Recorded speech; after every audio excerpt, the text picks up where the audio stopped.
मेरा नाम काजल आनंद कुमार चौहान है। मैंने यूपीएससी 2023 वाले एग्ज़ाम में 753 रैंक हासिल की है। मैं बिलॉन्ग करती हूँ गोरेगांव, एक गोंदिया डिस्ट्रिक्ट में गाँव है महाराष्ट्र में, वहाँ से। और ये मेरा फर्स्ट अटेम्प्ट था। जब मैंने एग्ज़ाम दिया था तब मेरी उम्र थी 21। इसके बाद मैं स्टार्ट करूँगी मेरी जर्नी कैसे स्टार्ट हुई। फर्स्टली मैं जिस एरिया से बिलॉन्ग करती हूँ वो थोड़ा बैकवर्ड एरिया है, जो एक बॉर्डर एरिया पड़ता है बालाघाट, मीन्स एमपी, छत्तीसगढ़ और महाराष्ट्र के बॉर्डर पे। सो वहाँ पे डेवलपमेंट लेवल बहुत कम है। वहाँ पे जनरली लोग एस्पायर नहीं करते कि हम इतनी बड़ी पोस्ट के लिए सोचे भी, लेकिन उस जगह से ये सब सोचना कि मुझे इस पोस्ट के लिए तैयारी करनी है, ये बहुत बड़ी बात थी। और इस चीज़ के लिए मैं अपने फैमिली को बहुत ज़्यादा शुक्रिया करना चाहूँगी। सबसे बड़ा रोल इन सब चीज़ में मेरे ग्रैंडफ़ादर का था, जिन्होंने मुझे ये ड्रीम दिलाया कि आपको कलेक्टर बनना है। जब मैं 4th स्टैंडर्ड में थी, 5th स्टैंडर्ड में थी, मेरा परफ़ॉर्मेंस अच्छा था, कि मैं एजुकेशन में अच्छी हूँ। बट वो होता है ना कि गर्ल्स को अपॉर्च्युनिटी थोड़ी कम दी जाती है। बट मैं इतनी लकी हूँ कि मेरे फैमिली ने मुझे इतना सपोर्ट किया कि मैं इतने आगे, इतने छोटे गाँव से दिल्ली तक आने का सफ़र मेरे लिए थोड़ा मुश्किल रहा। बट मेरी फैमिली हमेशा मेरे साथ थी, वो मेरे लिए बहुत बड़ी बात थी। मेरे दादाजी ने मुझे हमेशा सपोर्ट किया है और मेरे पापा, मम्मी, भाई, दे वर ऑलवेज़ विथ मी। ये जर्नी आपको पता है कि दिल्ली आने का सफ़र और दिल्ली में लगने वाले खर्चे बहुत होते हैं। और यूपीएससी एक इतनी मेंटली टफ जर्नी होती है कि यहाँ पे सर्वाइव करना ही बड़ी बात है। तो इस चीज़ के लिए मैं अपने फैमिली का सबसे ज़्यादा शुक्रिया करना चाहूँगी। उसके अलावा मेरे फ्रेंड्स में Vikas was most important, who supported me throughout my journey here. उसके अलावा टीचर्स होते हैं, उन्होंने बहुत ज़्यादा सपोर्ट किया। नेक्स्टली मैं अपनी जर्नी स्टार्ट करना चाहूँगी। लाइक मैं सॉरी, मैंने अपना स्कूल एजुकेशन स्टार्ट किया। एक सीबीएसई स्कूल थी सेंट ज़ेवियर्स करके, वहाँ से 10th तक। उसके बाद मैंने ज़िला परिषद स्कूल है जानिया दीमत ज़िला परिषद स्कूल गाँव से ही किया। उसके बाद मेरा कॉलेज हुआ है in bachelors of science in chemistry, botany, zoology from Goregaon only. उसके बाद मैंने 2022 से अपनी जर्नी स्टार्ट की यूपीएससी की दिल्ली में आके। लेकिन मेरा प्रिपरेशन का रियल फेज स्टार्ट हो गया था जब कोविड स्टार्ट हुआ। यानी तब मैं कॉलेज के सेकेंड ईयर में थी। उस टाइम मैंने सोचा कि कोविड का कुछ प्रोडक्टिव यूज़ लिया जाए। तो मैंने सेकेंड ईयर में अपने फादर से कह के बुक्स मंगवाई थी एनसीईआरटीज़। मैंने बेसिकली एनसीईआरटीज़ पढ़ी और उस टाइम मैंने अनअकैडमी की जो फ्री क्लासेस होती है वो लेने की कोशिश की कि थोड़ा आइडिया आ जाए कि क्या पढ़ना है, क्या नहीं पढ़ना है, यूपीएससी का सिलेबस क्या होता है वो पढ़ा उस टाइम। तो इन वजह से कुछ आइडिया आया कि हमें करना क्या है, कैसे करना है। देन वहाँ के मेंटर्स ने थोड़े क्वेश्चंस बताए, पीवाईक्यूज बताए, तो उससे थोड़ा आइडिया आया। देन धीरे धीरे ये पता चला कि हमें न्यूज़पेपर कैसे पढ़ना है, तो न्यूज़पेपर स्टार्ट किया। न्यूज़पेपर रीडिंग स्टार्टिंग में किसी को भी नहीं आती है। मैंने भी पहले पूरा पेपर पढ़ना सीखा, लेकिन तब हम ये डिफरेंशिएट नहीं कर पाते कि यूपीएससी के लिए रेलिवेंट क्या है और रेलिवेंट क्या नहीं है। सो जब हम पीवाईक्यूज पढ़ते हैं और सिलेबस रिवाइज करते हैं तो हमें पता चलता है कि हमें क्या पढ़ना है और क्या छोड़ना है। सो उस टाइम धीरे धीरे बेस बनते गया कि मैं बस पढ़ती जाऊँ। तो मैंने एनसीईआरटीज़ पढ़ी। एनसीईआरटीज़ के बाद न्यूज़पेपर पढ़ा और मैं डेली क्वेश्चंस लगाती थी जो अनअकैडमी के फ्री क्लासेस में आते हैं। सो उस टाइम मुझे अपना टाइम प्रोडक्टिवली यूज़ करना था। सो मैंने ये सब किया। फिर जब मेरा बेस प्रिपेयर हो गया था, यानी किसी भी चीज़ के लिए आपका फाउंडेशन स्ट्रांग होना चाहिए। तो इस टाइम मैंने अपना फाउंडेशन पे थोड़ा काम किया। देन मैं दिल्ली आई। मुझे पहले ऐसा लगता था कि दिल्ली में मोस्ट ऑफ द बच्चे जो होते हैं वो बड़े-बड़े, यानी बहुत अच्छे-अच्छे बैकग्राउंड से होते हैं, लाइक आईआईटीज़, एनआईटीज़, बड़े-बड़े एम्स वाले कॉलेज से होते हैं। तो मेरा सिलेक्शन तो मुश्किल है, क्योंकि मैं जिस एरिया से बिलॉन्ग करती हूँ, जिन कॉलेजेस से मैंने पढ़ा है, वो कभी उस स्टैंडर्ड की थी नहीं जहाँ पे बच्चों का इंटेलेक्चुअल लेवल बनाया जाता है, उनको स्पीकिंग सिखाई जाती है, उनकी पर्सनैलिटी बनाई जाती है। तो मुझे लगा मेरे लिए मुश्किल है। पर जब मैं दिल्ली आई, मैंने कोचिंग के लिए सोचा। मैंने नेक्स्ट आईएएस नाम की कोचिंग जॉइन करी थी। अ, जब वहाँ पे फर्स्ट टेस्ट हुआ, पहले तो कॉन्फिडेंस नहीं था कि इतने सारे बच्चे हैं और सारे अच्छे-अच्छे कॉलेजेस से आए तो मेरा मुश्किल है। बट जब मैंने फर्स्ट टेस्ट दिया तो मैं मेरे बैच में से बहुत अच्छे रैंकिंग में थी, लाइक 1 और 2। सो उस समय लगा कि यार मेरे यानी पॉसिबल तो है, मैं भी कर सकती हूँ। तो उस टाइम थोड़ा कॉन्फिडेंस बूस्ट हुआ। उससे पहले ऐसा था कि यार थोड़ा कॉन्फिडेंस कम था कि एग्ज़ाम मेरे लिए मुश्किल है, क्योंकि बहुत कम बच्चे होते हैं जिन्होंने फर्स्ट अटेम्प्ट में निकाला होता है इन सब। यानी ऐसा माना जाता है कि UPSC one of the toughest exams में आती है इंडिया में। सो ये एक डीमोटिवेटिंग फैक्टर होता है कि 10 लाख बच्चे बैठ रहे हैं, तो मैं क्या उन हज़ारों में से होंगी जिनका सिलेक्शन होगा। बट जब नेक्स्ट आईएएस में मैंने फर्स्ट टेस्ट दिया था, तब थोड़ा कॉन्फिडेंस बूस्ट हुआ। जब आप उन लोगों में आते हो जो बहुत अच्छे बैकग्राउंड से और आप उनमें रैंक कर जाते हो, तो थोड़ा कॉन्फिडेंस बूस्ट होता है, आपके नए दोस्त बनते हैं जिनके कांटेक्ट में आके आप सोचते हो कि यार मैं इसके ऊपर भी जा सकती हूँ। तो फिर 1 साल 1.5 साल की कोचिंग रही, और उस कोचिंग के दौरान मुझे लगा कि ठीक है, धीरे-धीरे मेरा प्रोग्रेस बढ़ रहा है, ऐसा नहीं कि कम हो रहा है। तो वो उस कॉन्फिडेंस ने मुझे एंडिंग के एग्ज़ाम में जब आप 2 घंटे बैठते हैं, तब फ़ील कराया कि what matters is hard work.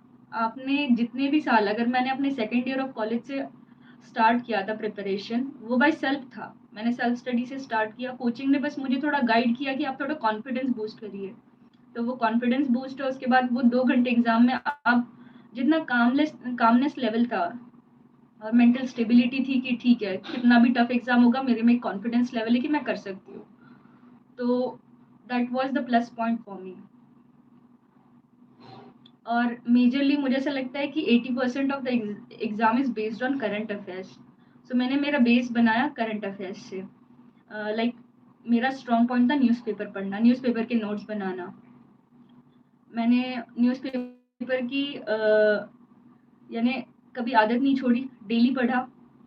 जब मैंने first day of preparation start किया था, तो न्यूज़पेपर पढ़ना मेरे लिए इसेंशियल था। वहाँ से धीरे-धीरे जब मैंने सिलेबस पढ़ा तो रियलाइज़ हुआ कि ये पढ़ना चाहिए, इसके नोट्स बनाने चाहिए। जब हम इलेक्शन कमीशन ऑफ इंडिया पढ़ते हैं, अभी इलेक्शंस का दौर चल रहा है, तो इलेक्शन कमीशन ऑफ इंडिया के बैकग्राउंड इन्फॉर्मेशन निकालना, उससे रिलेटेड लक्ष्मीकांत में चैप्टर पढ़ना। आपको पता है कि पॉलिटी के लिए लक्ष्मीकांत होती है।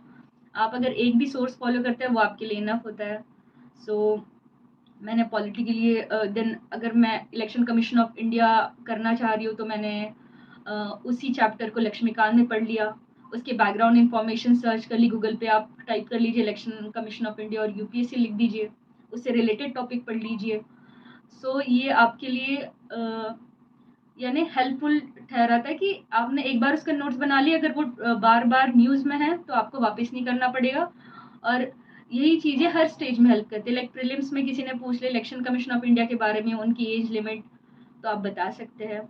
मेंस में उनका एनालिसिस पूछ लिया कि इफ़ेक्टिव है या नहीं, उसमें भी बता सकते हैं। अगर इंटरव्यू में आपसे पूछ ले कि कितने कंट्रीज़ में इलेक्शन है, इलेक्शन कमीशन ऑफ इंडिया का रोल क्या है, तो जो एक होता है, एक टॉपिक आप कर रहे हैं, उसको आप मल्टी डायमेंशनल व्यू में कवर कीजिए, तो आपको वो हर तरीके से हेल्प करेगा। आप ऐसे नॉर्मल सिटीज़न कहीं पे भी जा रहे हैं, फिर भी आपको वो हेल्प करेगा कि आप डिबेट कर सकें, आपकी एक प्रोफ़ाइल बढ़ जाती है उस समय। सो मुझे ऐसा लगता है सबसे ज़्यादा इम्पोर्टेंट तीनों स्टेज में यूपीएससी के प्रीलिम्स, मेंस और interview, newspaper is most important. Magazine के लिए मैं कहूँगी कि मैंने मैगज़ीन पढ़ी नहीं, क्योंकि मैं रिवाइज़ नहीं कर पा रही थी उसे, क्योंकि टाइम इतना होता नहीं है। आप आधा टाइम लाइब्रेरी में रहते हैं, आधा टाइम कोचिंग में रहते हैं। उसके बाद मैगज़ीन रिवाइज़ करना पॉसिबल नहीं होता है। आप एक बार पढ़ लेंगे, लेकिन नेक्स्ट टाइम पढ़ना मुश्किल हो जाता है, यानी रिवाइज़ करना मुश्किल हो जाता है। अगर आप लोगों को कोई सवाल हो तो आप चैट बॉक्स में लिख सकते हैं। उम,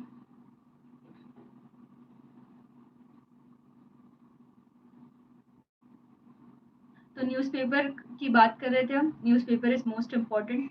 न्यूज़पेपर के बाद आपका मोस्ट इम्पोर्टेंट हो जाता है यूपीएससी का सिलेबस। आप जितने ज़्यादा थॉरोली, या फिर अगर आप दिन में सुबह उठ रहे हैं, पहले आप सिलेबस पढ़ रहे हैं।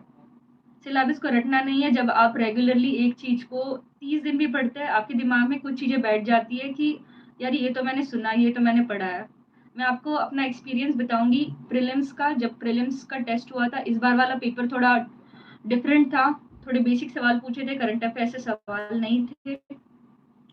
पर जब मैंने वो पेपर देखा, मुझे लगा यार ये तो अटेम्प्टेबल ही नहीं है।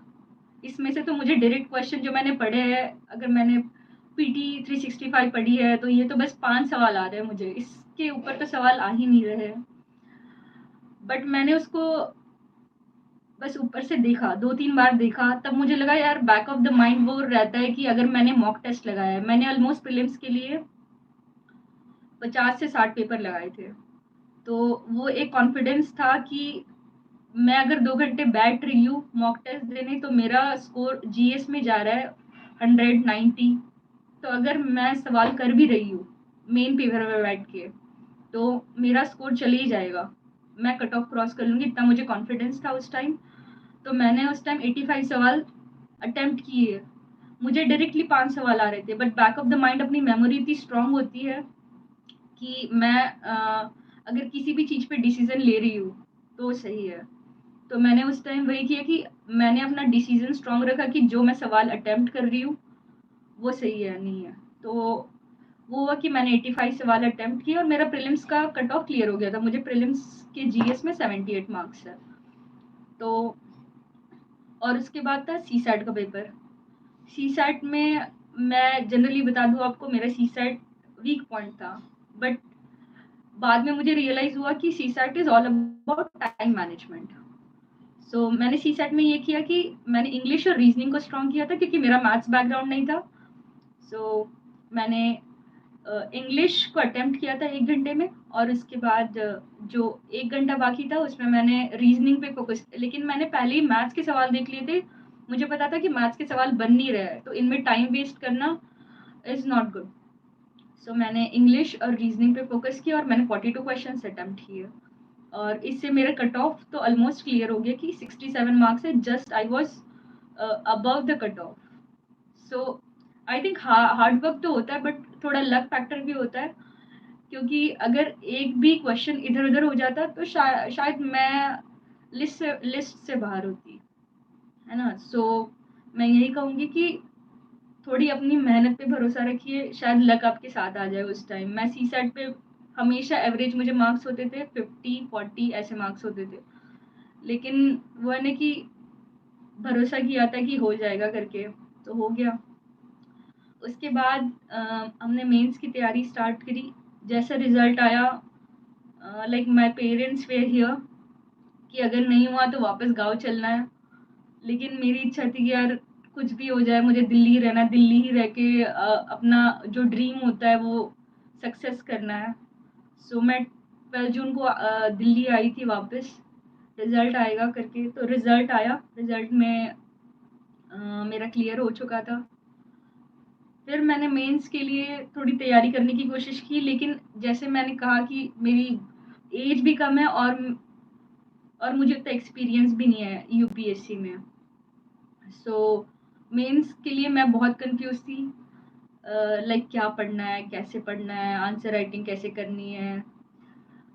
फिर ये हुआ कि मैं आंसर राइटिंग का आपको बता दूं, मैंने आंसर राइटिंग पहले ही स्टार्ट कर दी थी जब मैं सेकेंड ईयर में थी कॉलेज के। मैं डेली नहीं लिखती थी कभी, लेकिन मैं डेली आंसर्स पढ़ने की कोशिश करती थी। एक इनसाइट सिक्योर करके प्लेटफॉर्म है जो फ्री इनिशिएटिव है, इनसाइट आईएएस का।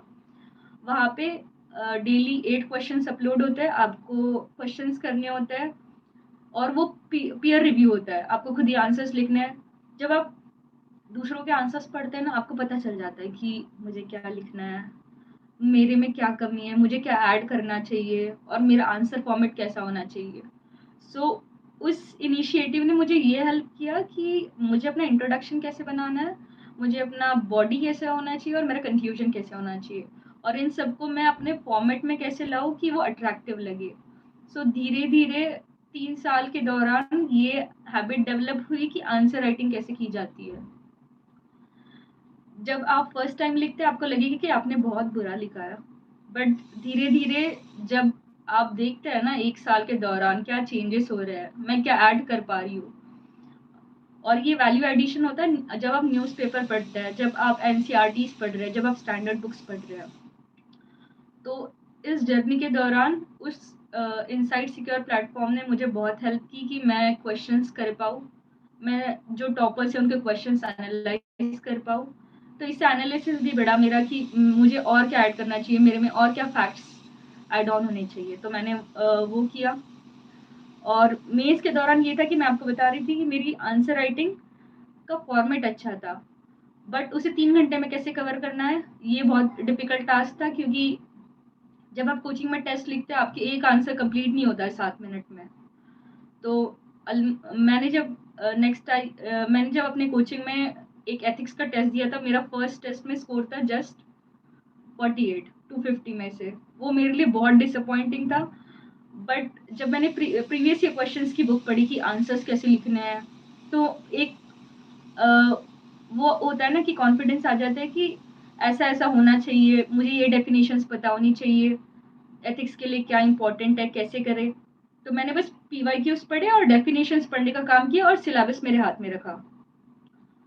तो फिर मैंने पेपर लिखा नेक्स्ट टाइम, पेपर कंप्लीट करने की कोशिश की, तो पेपर कंप्लीट हुआ।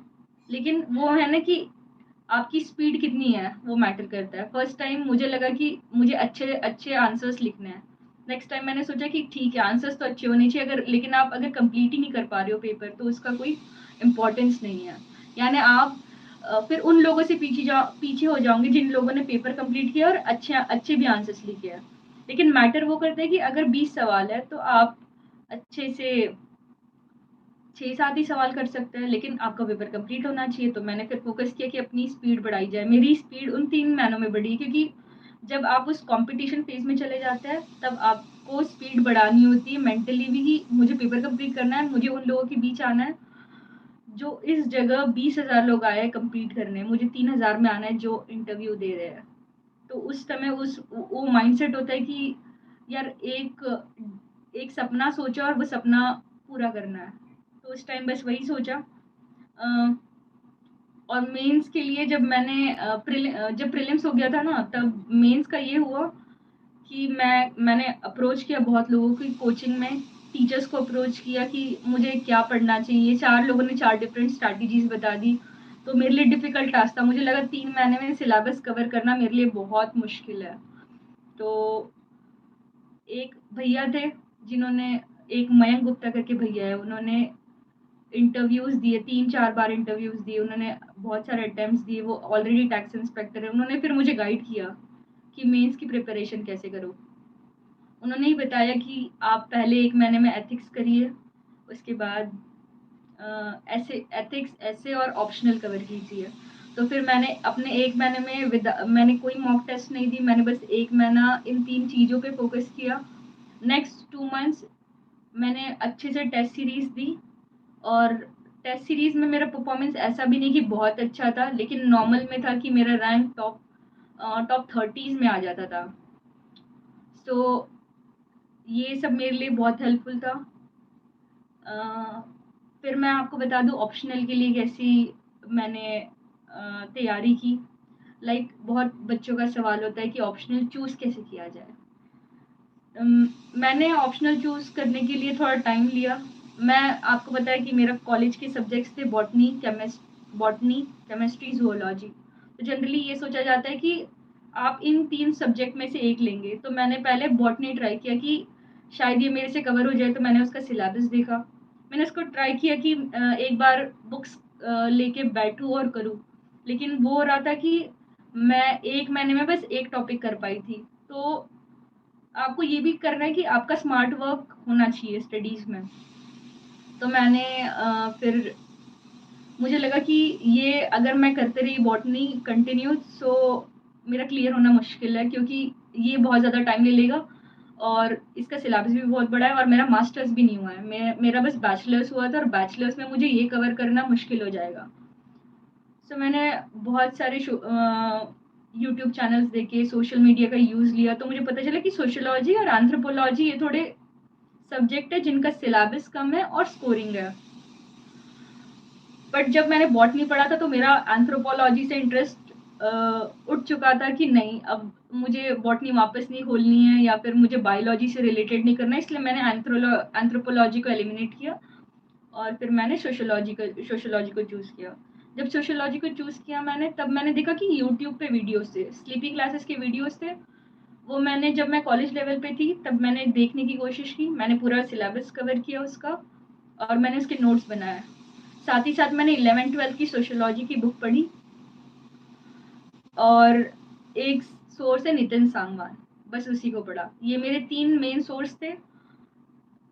11th-12th की सोशियोलॉजी की बुक, देन स्लीपी क्लासेस के वीडियोस और एक है नितिन सांगवान। नितिन सांगवान को मैंने बहुत बार रिवाइज किया, ये 2 मैंने पहले ही कवर कर रखे थे और नितिन सांगवान को मैंने ऑलमोस्ट 7 टू 8 टाइम्स रिवाइज किया।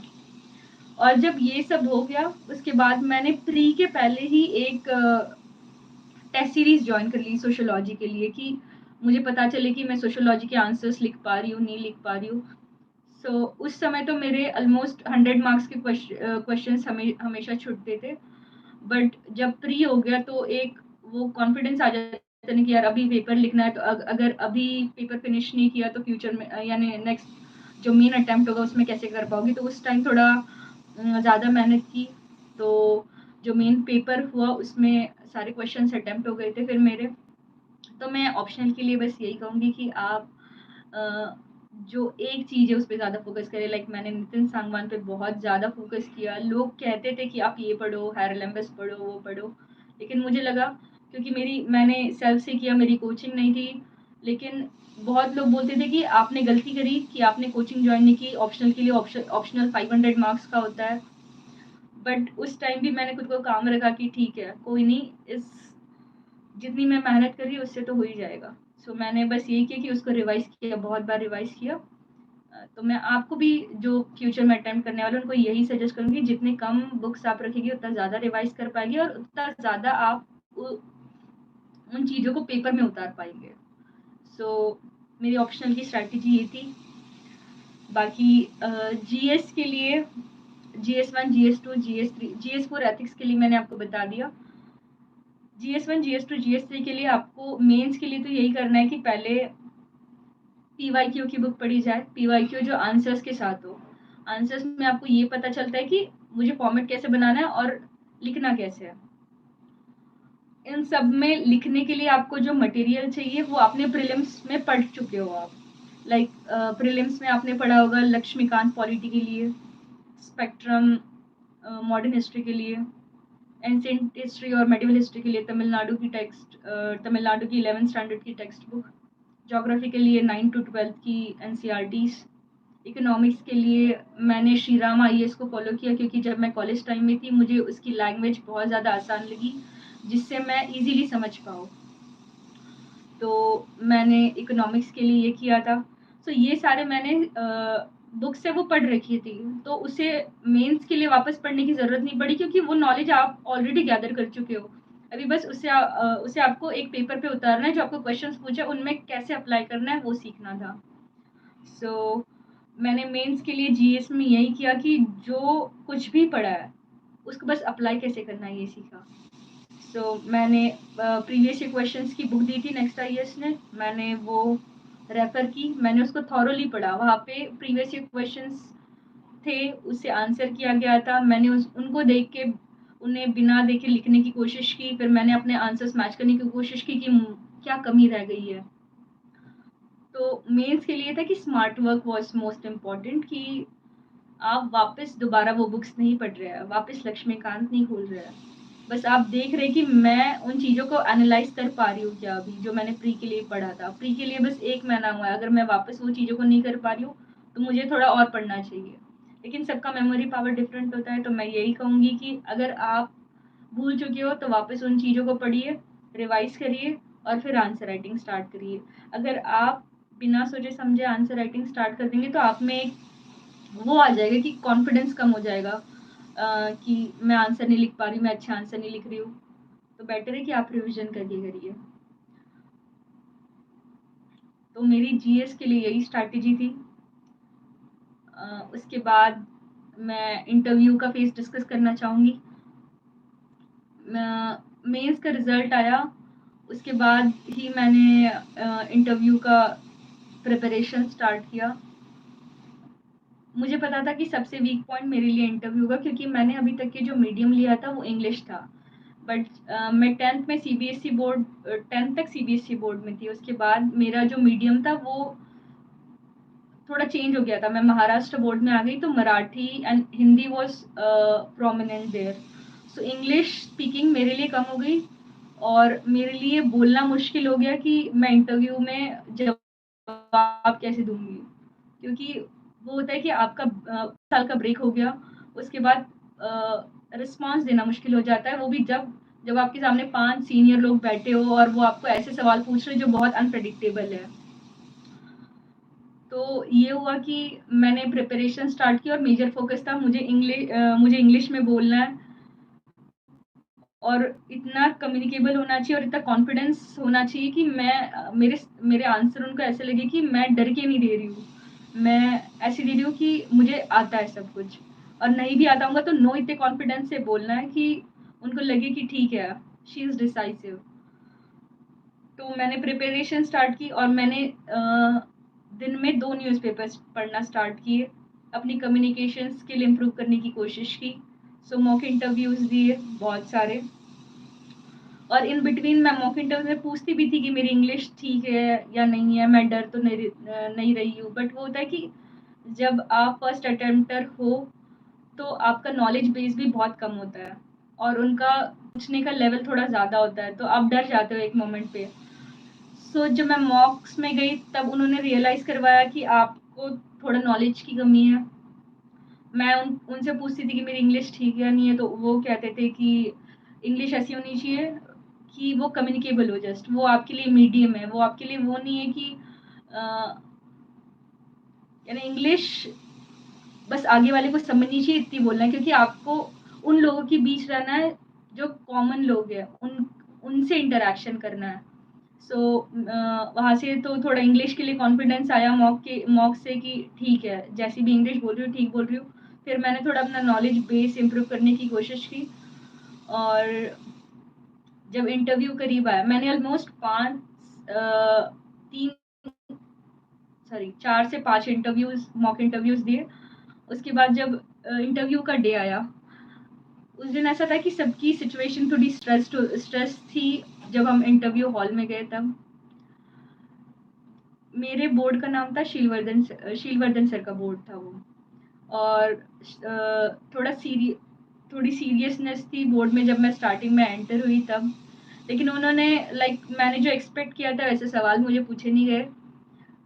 मेरा इंट्रोडक्शन भी नहीं लिया गया, ना मेरी स्टेट से कोई रिलेटेड सवाल थे, बस मेरे हॉबी से रिलेटेड सवाल थे। मेरी हॉबी है वॉचिंग कोरियन ड्रामास, जो डेवलप हुई है कोविड के दौरान, जब मैं अपना प्रिपरेशन भी स्टार्ट कर रही थी। बट ये कि जब आप प्रिपरेशन करें साइड बाय साइड आपको थोड़ा एंटरटेनमेंट भी रखना है। ऐसा नहीं कि एकदम ही स्ट्रेस्ड हो जाए कि यार पढ़ना है पढ़ना है पढ़ना है, 24 घंटे नहीं पढ़ना है, हमको पढ़ना है ऑलमोस्ट 7 से 8 घंटे डेली, है ना। ये कंसिस्टेंसी होनी चाहिए, ना कि एक दिन पढ़ लिया 24 घंटे और बैठ गए कि यार मैंने तो बहुत पढ़ लिया।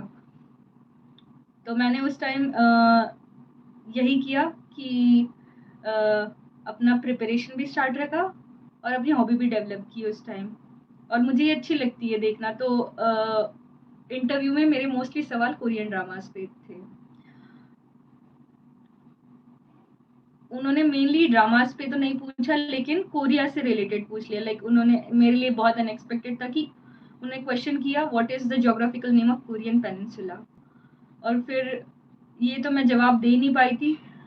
लेकिन जब मैंने घर पे आके सर्च किया कि यार है क्या, कुछ तो नाम होगा, बट गूगल ने भी कोई आंसर नहीं दिया, तो मुझे लगा ये मेरे लिए एक ट्रिकी क्वेश्चन था जो वो मेरे से एक्सपेक्ट कर रहे थे कि मैं उसमें नहीं बोलूँ। बट मैंने उसको हंस के टाल दिया था, तो ये मेरी गलती थी मुझे लगता है इंटरव्यू वाले बोर्ड में। फिर वो क्वेश्चन उन्होंने डाइवर्ट कर दिया डिसरप्टिव एंड सपोर्टिव टेक्नोलॉजी, और मेरा रिलेशन नहीं था कोई सपोर्टिव डिसरप्टिव टेक्नोलॉजी, यानी टेक्नोलॉजिकल फील्ड से मेरा कोई रिलेशन नहीं था। तो मुझे ऐसा लग रहा था कि ये बहुत अनएक्सपेक्टेड सवाल है जो बम्बार्ड हो रहे हैं मेरे पे। लेकिन फिर उसका भी आंसर दे दिया। धीरे-धीरे ऐसे सवाल आते गए जो बहुत अनएक्सपेक्टेड थे, लाइक चाइना की और कोरिया की जो एंशिएंट डायनेस्टीज़ है उनमें डिफरेंस बताइए। सो इंटरव्यू का लेवल जैसे मॉक में बताया जाता है ना कि आपको ऐसे रिलेटेड पूछा जाएगा, लेकिन वो थोड़ा हायर लेवल पे चले गया था। बट वहाँ पे ऐसा ना कि आपको नो बोलने की भी अपॉर्चुनिटी है कि sorry sir I don't know. So उस टाइम यही ऑप्शन था तो यही किया। लेकिन मैं बोल सकती हूँ कि इंटरव्यू में मुझे बहुत कम मार्क्स है, 143 is my score in interview. मैं एक्सपेक्ट कर रही थी कि अगर थोड़े से भी मार्क्स ज़्यादा होते तो I would be better ranked in the list. But ठीक है, interview was fine, I was pretty confident when जब मैं वो इंटरव्यू रूम से बाहर निकली तब। ये थी मेरी जर्नी। प्रीलिम्स के मैंने आपको सोर्स बता दिए, मेंस के बता दिए, इंटरव्यू के भी बता दिए। इसके अलावा ये होता है कि आपको पॉजिटिविटी रखनी है through out the journey. Like आपको हमेशा अपने फैमिली के कांटेक्ट में रहना है, अपने दोस्तों के कांटेक्ट में रहना है, और अपने टीचर्स के कांटेक्ट में रहना है जिन्होंने आपको हमेशा सपोर्ट किया है। मेरी जर्नी में एक रोल जब मैं अपने 11th-12th के फेज़ में थी, उस टाइम मुझे ऐसा लगा कि मैं एक बहुत छोटी स्कूल में पढ़ रही हूँ जो जिला परिषद की होती है, जहाँ पे बच्चे उतना ड्रीम नहीं करते कि हम इतने बड़े पोस्ट पे जाएँ। उस टाइम एक सर थे बंसोड़ सर करके, उन्होंने मुझे बहुत ज़्यादा हेल्प की कि तुम कितनी भी छोटी कॉलेज में हो, ज़िला परिषद में हो, फिर भी आप इतना बड़ा सोच सकते हो कि आप कुछ कर लोगे ज़िंदगी में। तो उन्होंने मुझे बहुत ज़्यादा हेल्प की। अ, उसके अलावा पॉज़िटिविटी मैंने ली अपने आजू-बाजू के लोगों से और सोशल मीडिया से। सोशल मीडिया लोग कहते हैं कि डिस्ट्रैक्शन बहुत ज़्यादा बढ़ता है। जिस चीज़ से आपको डिस्ट्रैक्शन हो रहा है, उस चीज़ को हटा दीजिए। मैंने व्हाट्सएप अनइंस्टॉल कर दिया था एक मोमेंट पे, मैंने इंस्टाग्राम अनइंस्टॉल कर दिया था, मेरे फेसबुक आईडी अनइंस्टॉल कर दी जब प्रिपरेशन स्टार्ट किया तभी। टेलीग्राम ऑन रखा क्योंकि टेलीग्राम ऐसा सोर्स है जहाँ पे बहुत सारे जो स्टडी सोर्सेस है वो आते हैं, मंथली मैगज़ीन्स आती है, न्यूज़पेपर्स आते हैं, जिससे आप उठा सकें अपना मटेरियल स्टडीज़ के लिए। उसके beyond YouTube is most important source for studying. For newspaper मैंने न्यूज़पेपर के लिए सोर्स यूज़ किया था ओनली आईएएस। ओनली आईएएस के प्रीलिम्स बूस्टर आते हैं और एडिटोरियल डिस्कशन आता है।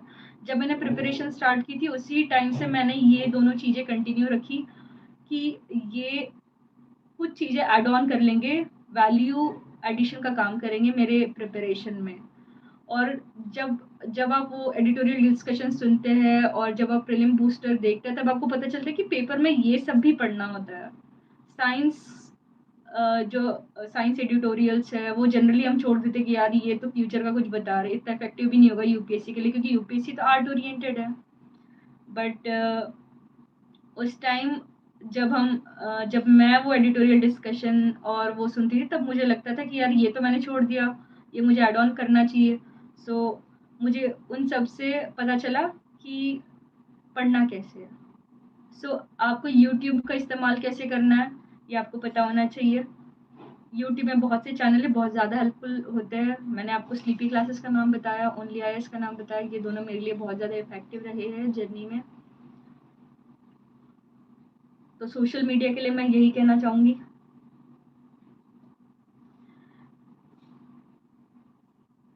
मैं आपके चैट्स पढ़ लूँ। अच्छा, मेरा डेली शेड्यूल, जब मैं प्रिपरेशन में थी उस टाइम मेरा डेली शेड्यूल था कि मुझे ऑलमोस्ट 8 घंटे की नींद लेनी है, क्योंकि नींद सबसे ज़्यादा इम्पोर्टेंट है। आप जितना पढ़ रहे हैं उतनी आपकी मेमोरी रिफ्लेक्ट करनी चाहिए, और जब जब आप सोते हैं, जब आपकी ब्रेन को उतना टाइम मिलता है कि वो सब चीज़ें इनगल्फ कर सके, तभी आपकी मेमोरी पावर स्ट्रॉन्ग होगी। तो मैंने अपने डेली शेड्यूल में अपनी नींद को बहुत ज़्यादा इम्पोर्टेंस दिया। उसके अलावा मैं ऑलमोस्ट 7-8 घंटे लाइब्रेरी में होती थी। और उसके बाद तो कोचिंग होती थी और उसके बाद रिवीजन करना है तो थोड़ा रिवीजन घर पे हो जाता था। तो मैंने कंसिस्टेंटली 7 से 8 घंटे पढ़ाई करी, अपनी नींद को ज़्यादा इम्पोर्टेंस दी और उसके अलावा जो आपका हेल्थ कंसिडरेशन है वो आपको सबसे ज़्यादा होना चाहिए। क्योंकि जिस जगह आप रहते हैं या फिर जिस एरा में आप है, फास्ट फूड कल्चर बहुत ज़्यादा है, तो फास्ट फूड को अवॉइड किया जाए। और थोड़ा, क्योंकि ये जर्नी 1.5 साल की है, अगर इसमें एक भी जगह ब्रेक आ गया तो बहुत डिफिकल्ट हो जाता है कवर करना। सो मैं इतना ही जो फ्यूचर एस्पिरेंट्स हैं उनको सजेस्ट करूँगी कि अपने हेल्थ पे थोड़ा ज़्यादा फोकस करें, अपनी स्लीप पे थोड़ा ज़्यादा फोकस करें।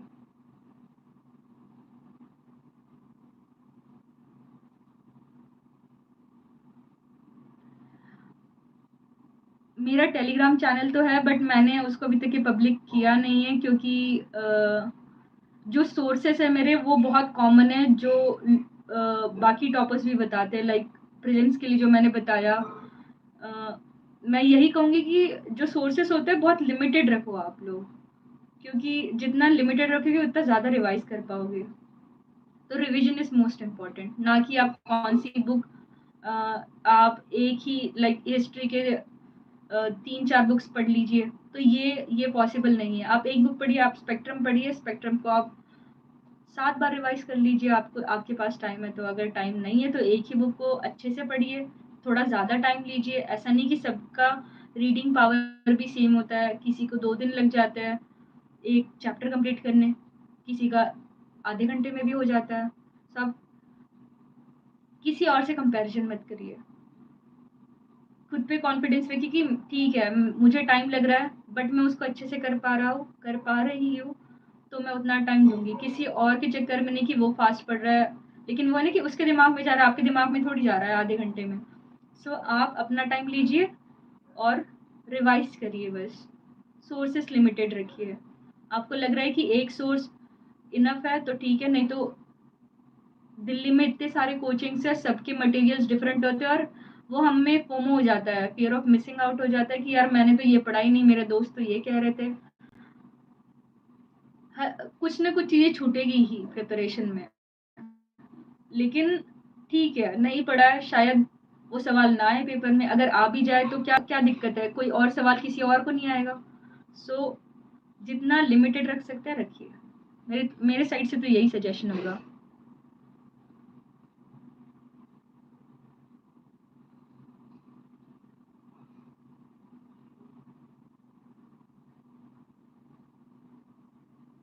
नहीं नहीं, मैं सोशल साइंस में टॉपर तो नहीं थी। मुझे पता है कि, लेकिन 8 स्टैंडर्ड तक मैं एवरेज थी, फिर मैंने 9th से थोड़ा पढ़ना स्टार्ट किया क्योंकि इंटरेस्टिंग हो गई थी। हिस्ट्री, सोशल साइंस बहुत इंटरेस्टिंग हो गया था उस टाइम।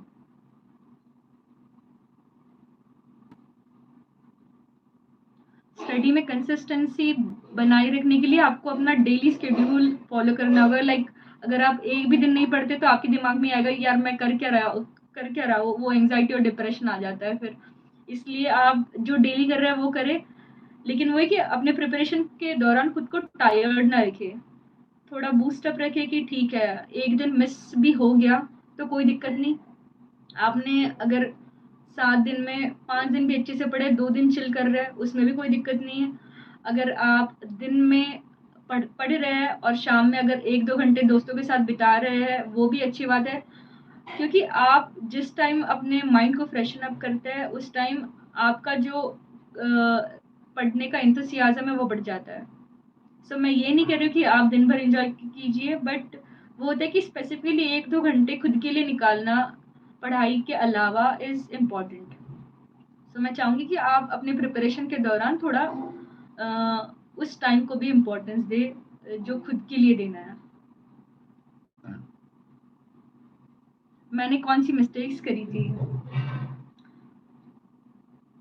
मुझे ऐसा लगता है जो फर्स्ट अटेम्प्ट होता है वो ट्रायल एंड एरर होता है, तो आप जितना ज़्यादा मिस्टेक्स कर सकते हैं, लाइक मैं बोलती हूँ ना, मॉक्स में आपके जितने कम मार्क्स आएंगे उतना ज़्यादा अच्छा है। मेरा मॉक्स का एक्सपीरियंस प्रीलिम्स के लिए ऐसा था कि अगर मैं 100 सवाल कर रही हूँ, अगर मेरे 60 क्वेश्चन रॉन्ग हो रहे हैं तो मैं उन 60 क्वेश्चन को एनालाइज करती थी किसी और बुक में लिखती थी कि यार ये सवाल मेरे रॉन्ग हुए और अगर ये सवाल वापस आ गए तो ये मेरे से रॉन्ग नहीं होने चाहिए। तो जितने ज़्यादा रॉन्ग होते हैं उतना ज़्यादा आपके लिए मॉक में बहुत ज़्यादा हेल्पफुल होता है, क्योंकि जो रॉन्ग क्वेश्चंस होते हैं वो हमें ध्यान में रहते हैं कि यार ये तो मैंने कहीं तो रॉन्ग किया था, ये मैं वापस रिपीट नहीं करूँगा। सो मैंने वही किया कि जितने ज़्यादा मिस्टेक्स हो सकती है मैंने वो मॉक्स में किए और फाइनल पेपर में वो दोबारा रिपीट नहीं होने दी। तो जितने ज़्यादा इसीलिए आप जितने ज़्यादा मॉक्स लगाओगे उतने ज़्यादा हेल्पफुल होगा, क्योंकि उतने टॉपिक बनते जाएंगे। लाइक 60 टॉपिक्स, 60 रॉन्ग हुए मेरे, 60 टॉपिक्स मैंने पढ़े और फिर उतना ज़्यादा मेरा रिविजन हुआ।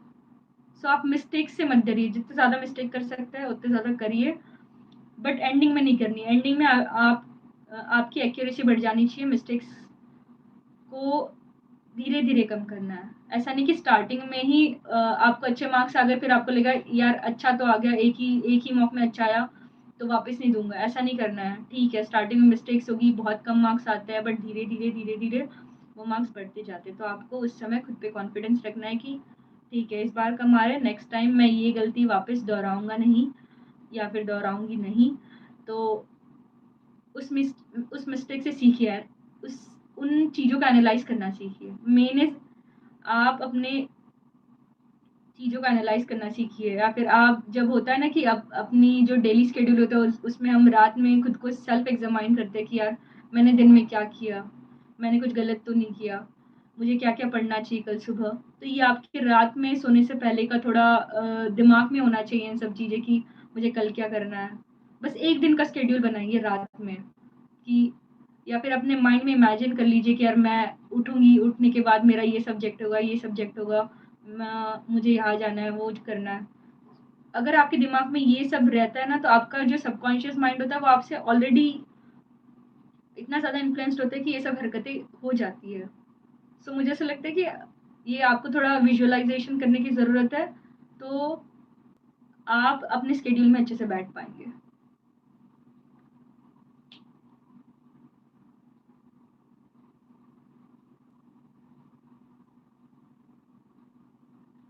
मृणाल सर की सीरीज एक्चुअली मैंने ली नहीं, क्योंकि मैंने अपना बेस श्री राम आईएएस से बनाया था, तो मुझे ऐसा लग रहा था कि वो इफेक्टिव है मेरे लिए। और उसके अलावा मैंने पीटी 365 पढ़ी थी इकोनॉमिक्स के लिए। मृणाल सर के लेक्चर्स मैंने एक दो ही देखे हैं, वो भी जब मैं कॉलेज टाइम में थी प्रिपरेशन में तब। उसके अलावा मुझे मृणाल सर का आइडिया नहीं, तो मैं उस पर कुछ कमेंट नहीं करना चाहूँगी।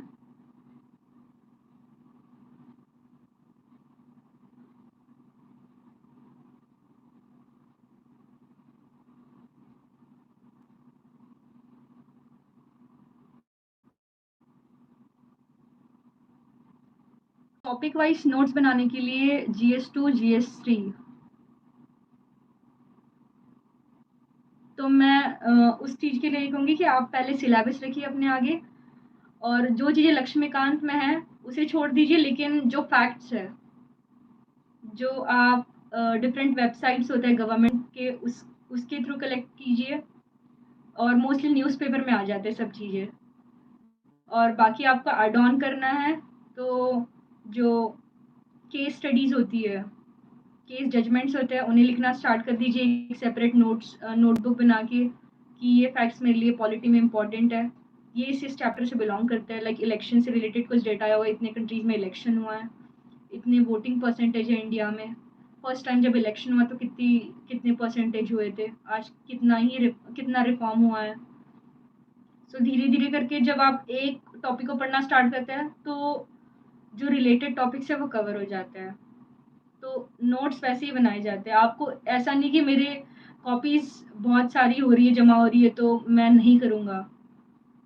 वो आपको, अगर आप कर रहे हैं ना, एक बार करिए लेकिन अच्छे से करिए, आपके हैवी नोट्स बनेंगे चलेगा, लेकिन आपको वो रिवाइज करना है एंडिंग में।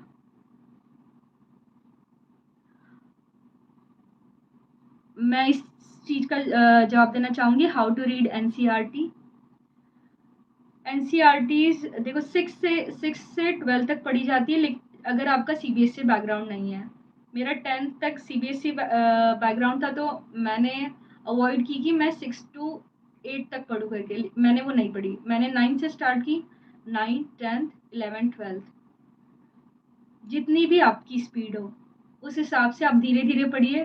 कवर करनी है, पूरी एनसीईआरटीज कवर करनी है, लेकिन वो इतनी थॉरो होना चाहिए कि मैं अगर एक वन टाइम पढ़ रही हूँ तो मेरे ध्यान में रहे। लाइक मैंने बस वन टाइम रीडिंग करी थी तो वो मेरे लिए इनफ था, क्योंकि मैंने थोड़ा टाइम लिया, उसको फास्ट कवर करने की कोशिश नहीं की। तो मैं एनसीईआरटीज के लिए आपको यही कहूँगी कि थोड़ा डीप में जाके पढ़िए। अगर कोई वर्ड समझ नहीं आ रहा है तो सर्च करके पढ़िए, बट ऐसा नहीं कि मुझे कंप्लीट करना है।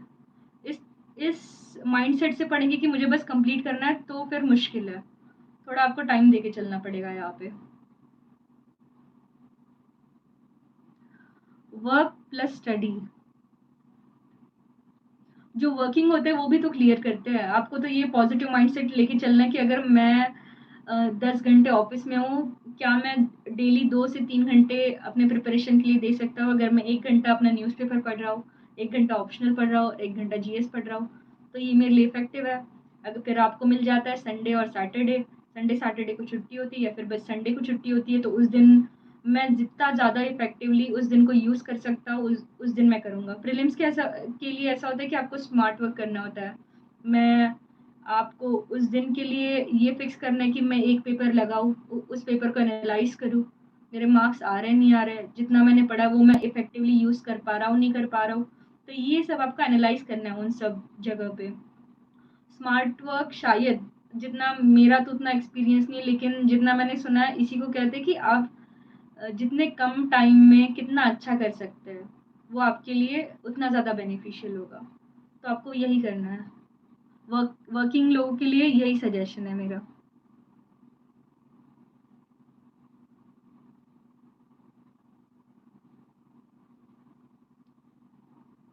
सिलेबस के पॉइंट्स के नोट ऐसे होता है, लाइक एग्रीकल्चर, जीएस 3 में एक टॉपिक है। एग्रीकल्चर में कितने सारे सब टॉपिक्स होते हैं, आपको पता है कि अभी एग्रीकल्चरल रिफॉर्म्स आए हैं, बिल्स आए हैं, कॉन्ट्रैक्ट फार्मिंग, सो इन सब के रिलेटेड नई ऑर्गेनिक फार्मिंग आई है।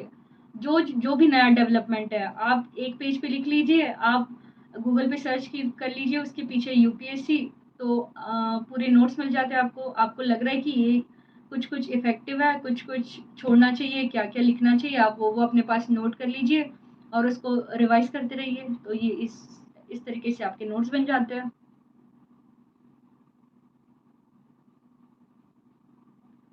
मेरा इंटरव्यू का एक्सपीरियंस अच्छा था।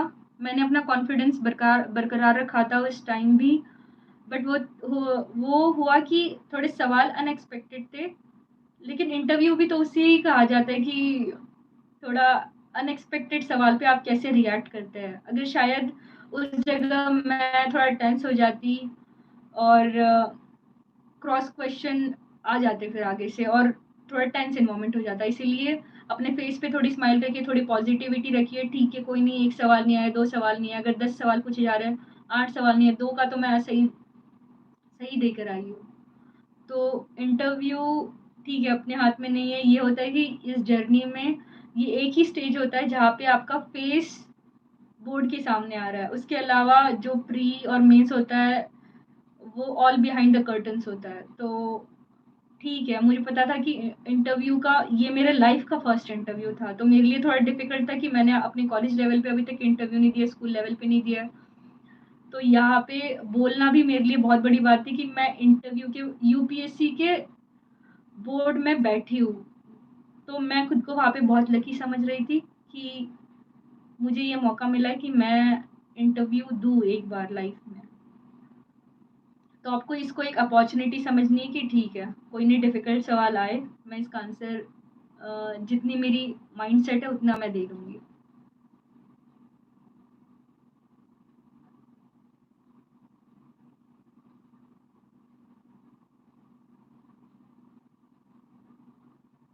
मेंस के लिए लक्ष्मीकांत पढ़ना वापस इम्पोर्टेंट नहीं है। अगर आपने प्री के लिए पढ़ा है, आपको फिर जो सिलेबस में मेन टॉपिक्स है उनके नोट्स बनाने होते हैं। मेरे इंटरव्यू में mostly current affairs oriented questions थे।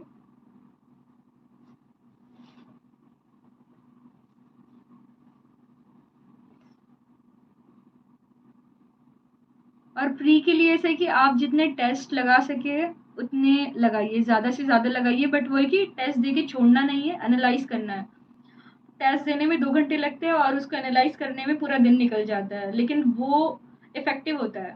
वो टाइम बहुत ज़्यादा इफ़ेक्टिव होता है, जिस टाइम को आप सोच रहे हैं कि ये वेस्ट है, कि मैं एनालाइज़ क्यों कर रहा हूँ, है ना? वो अगर 6-7 घंटे लग रहे हैं, वो बहुत ज़्यादा इफ़ेक्टिव होते हैं, क्योंकि जो टेस्ट सीरीज़ में सवाल होते हैं, वो पॉसिबल क्वेश्चंस होते हैं कि वो आ सकते हैं, क्योंकि वो most of the time news में है। सो मैं यही कहूँगी कि एनालाइज़ेशन पे ज़्यादा फ़ोकस करिए, एनालिसिस पे ज़्यादा फ़ोकस करिए। ज्योग्राफी के लिए एनसीईआरटीज़ बेटर है।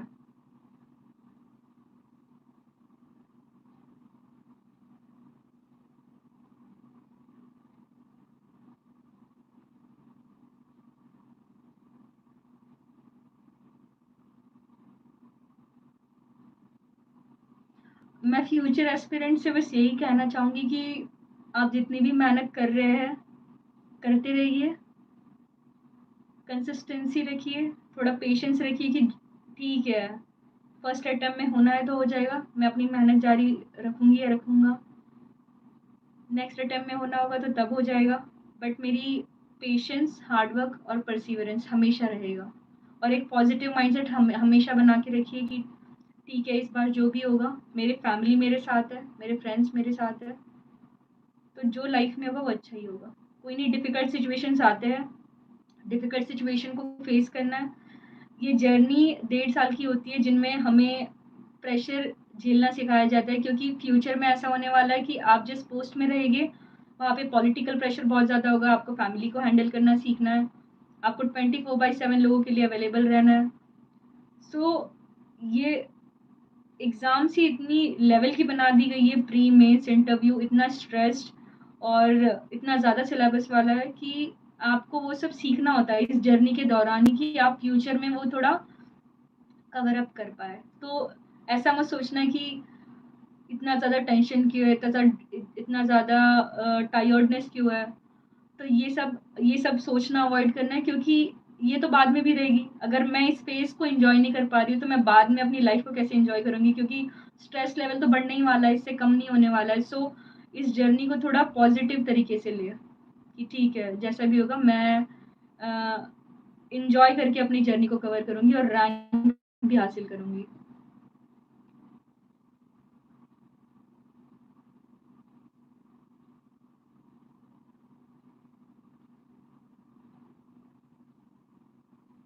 मैं नागपुर यूनिवर्सिटी से ग्रेजुएट हूँ।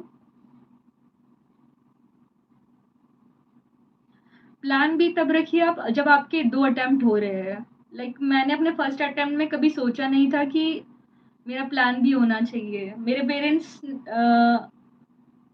लाइक मेरा थोड़ा फाइनेंशियल बैकग्राउंड लो है, तो मैंने अपने पेरेंट्स से 1 अटेम्प्ट माँगा था, लेकिन उन्होंने मुझे 2 अटेम्प्ट दिया कि ठीक है, हम बिलीव करते हैं तुम पे, हम आपको 2 अटेम्प्ट दे रहे हैं। अगर 2 अटेम्प्ट में आप कुछ बन गए, तो सारे आपके डिसीज़न्स आपके होंगे, लेकिन अगर 2 अटेम्प्ट के बाद नहीं बने, तो सारे डिसीज़न्स फैमिली के होंगे।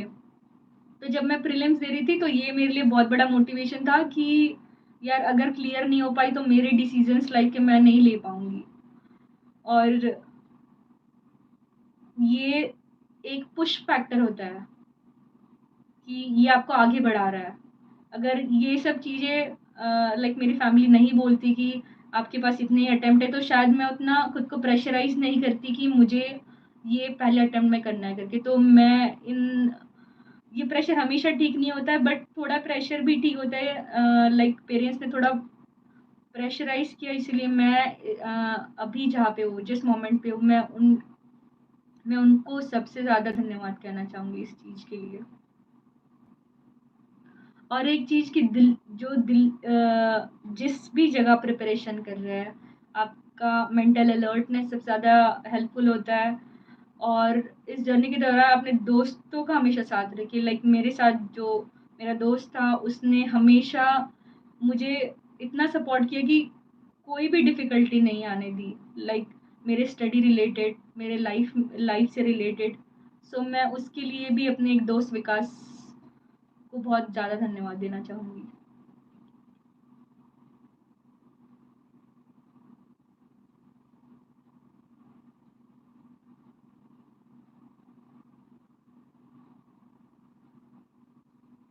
मॉक इंटरव्यू और मेन इंटरव्यू में डिफरेंस बहुत ज़्यादा होता है। मॉक इंटरव्यू में वो लोग जो सवाल पूछते हैं वो थोड़े रिलेटेबल होते हैं कि आपके डैब से पूछ लिया, उन्होंने नाम पूछ लिया, आपके स्टेट से रिलेटेड क्वेश्चन पूछ लिए जो रिसेंटली न्यूज़ में है। बट जो मेन इंटरव्यू था उसमें उन्होंने क्वेश्चंस पूछे जो बहुत ज़्यादा डिफरेंट थे, बहुत कम रिलेट रखते हैं जो मेरे डैफ है उससे। डैफ यानी होता है डिटेल्ड एप्लीकेशन फॉर्म, जो हमें भरना होता है अपनी जस्ट इंटरव्यू से पहले, यानी मेंस के रिजल्ट के बाद। वहाँ पे हमारी पर्सनल इंफॉर्मेशन होती है, उस इंफॉर्मेशन में हमको सारी डिटेल्स देनी होती है और उस बेसिस पे क्वेश्चन किए जाते हैं, लाइक आपके 10th के मार्क्स, 12th के मार्क्स, ग्रेजुएशन, फिर आपका कोई अचीवमेंट होगा, एक्स्ट्रा करिकुलर एक्टिविटीज़, इंटरेस्ट, तो हमें वो सब लिखनी होती है।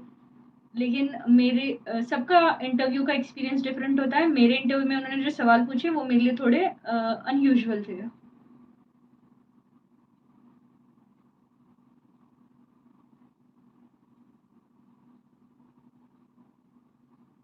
करंट अफेयर्स को जीएस पेपर में कैसे इंक्लूड करें, इसके लिए यही होता है कि आप जितना न्यूज़पेपर पढ़ रहे हैं, अगर आप प्री के लिए पढ़ रहे हैं तो आपको पता होना चाहिए कि प्री में फैक्ट्स पूछे जाते हैं और आपका नॉलेज लेवल तो आपने ऑलरेडी स्टैंडर्ड बुक से बना लिया है, तो फैक्ट्स आपको रटने नहीं है। बस आप 2-3 बार रिवाइज़ करिए, वो आपके दिमाग में अगर रहेगा। जब मेन पेपर होता है, ऐसा होता है कि जब आप प्री के लिए बैठ रहे हो तो सवाल आपके आगे रखा हुआ है, तो आपको ऑलरेडी इंट्यूशन आ जाता है। अगर आपने वो 3-4 बार पढ़ा है उस चीज़ को, तो आप में इंट्यूशन आ जाता है कि यार ये मैंने कहीं पढ़ा है और ये सही आंसर है। और जो आपका फर्स्ट इंस्टिंक्ट में आंसर होता है ना, वो सबसे सही होता है। आपको सेकंड टाइम अपना कॉन्फिडेंस लूज़ करके आंसर चेंज नहीं करना है कि यार ये तो कुछ और ही बोल रहा था। जब जब हमें लगता है ना हमारे में रिवीजन की कमी होती है, तब हमें 2 आंसर भी सेम लगने लगता है। इसलिए रिवीजन सबसे ज़्यादा इम्पोर्टेंट है जर्नी में।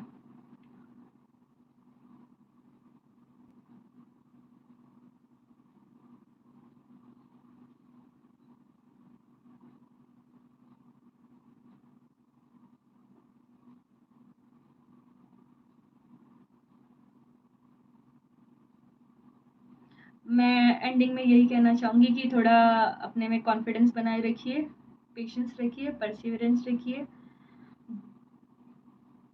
जिस चीज़ को आपने चाहा है, उसके लिए तो कायनात भी आपको मिलाने की कोशिश करती है ना? बस यही कहूँगी। मैं यूपीएससी टाइम को इस अपॉर्च्युनिटी के लिए शुक्रिया कहना चाहूँगी। Thank you.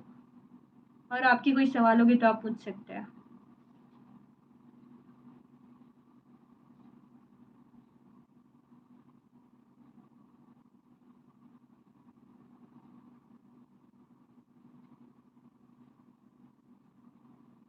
मेंस के पीवाई के लिए नोट्स नहीं बनाने होते, आपको बस फॉर्मेट सीखना है कि मुझे इस तरीके से लिखना है। अगर आप 10 सवाल एक तरीके के पढ़ते हैं तो आपको आइडिया आ जाता है कि मुझे ऐसे लिखना है, इस तरीके से लिखना है, इस तरीके से मार्क्स मिलते हैं। प्रीलिम्स की तैयारी आप एनसीईआरटी से शुरू करें।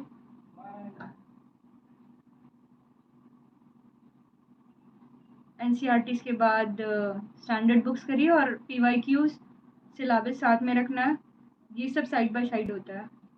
और उसके साथ आप थोड़ा यूट्यूब की हेल्प लीजिए क्योंकि वो आपको गाइड करते हैं। ऐसा नहीं कि हमें कोचिंग ही जाना है, बाकी अभी तो यूट्यूब भी है।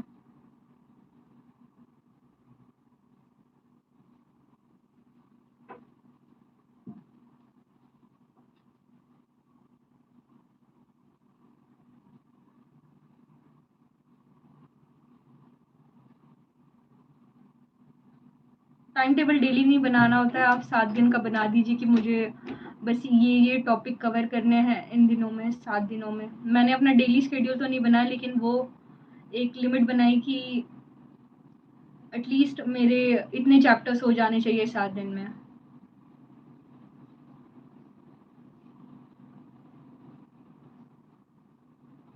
2025 वालों को तो मैं अभी यही सजेस्ट करूँगी कि आप अभी अपने स्टैंडर्ड बुक्स बहुत अच्छे से पढ़िए, रिवाइज़ करिए और टेस्ट सीरीज़ लाइक आप महीने में 1 टेस्ट दें या फिर 2 टेस्ट दे दें।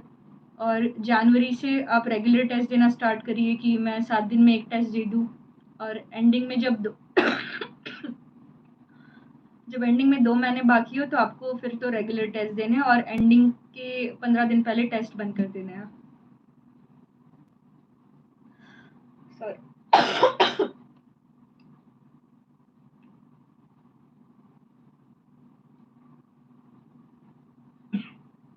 रिवाइज आप इस तरीके से कर सकते हैं कि GS1, GS2, GS3, GS4 यानी मेन प्री के लिए भी मेंस ओरिएंटेड सब्जेक्ट एक साथ रखिए, लाइक GS1 हिस्ट्री ज्योग्राफी कर लिया एक साथ, उसके बाद सेकंड पेपर में पॉलिटी है, पॉलिटी को कर लिया, थर्ड पेपर में इकोनॉमिक्स है। वैसे आप एक एक हफ्ता दे सकते हैं, एक हफ्ता तो हो जाता है। वैसे पढ़ा हुआ याद रखने के लिए तो रिवीजन होता है।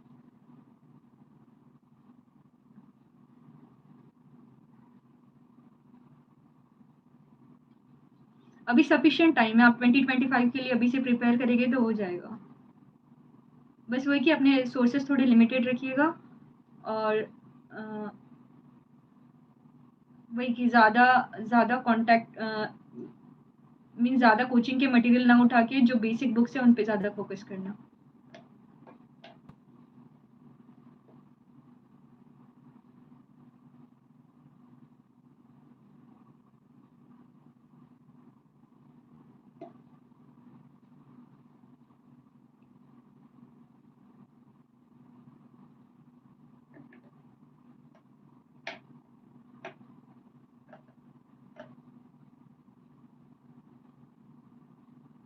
चलो ठीक है गाइस, मिलते हैं फिर कभी।